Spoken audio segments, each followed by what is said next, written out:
নতুন রান্না করবো।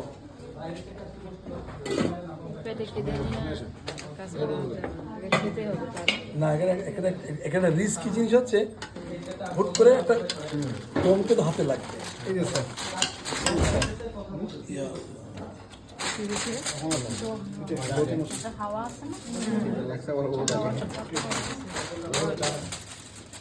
কখন লাগছে এখন? বিসমিল্লাহ। হ্যাঁ ভাই এভাবে তাকাইয়া নিচে দেখলাম পানি নেই। পানি যদি থাকতো তাহলে কি করতেন? আবার কি ঢেকে দিতেন? হয়ে গেছে।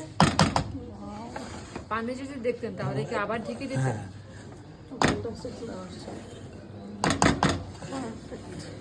আমার হাতে দিলে বাবা আপনি সন্তুষ্ট হবেন, হ্যাপি হবেন। সমস্ত ঢাকার লোকজন আমাকে বিরিয়ানি আমার কাছে খাইতে দেয়। এখানে বাসমতি চালটা হলে আরেকটু সুন্দর লাগবে। ওটা সেটা ভালো করে মিশিয়ে নিতে হবে না? না না না না ছোট করে।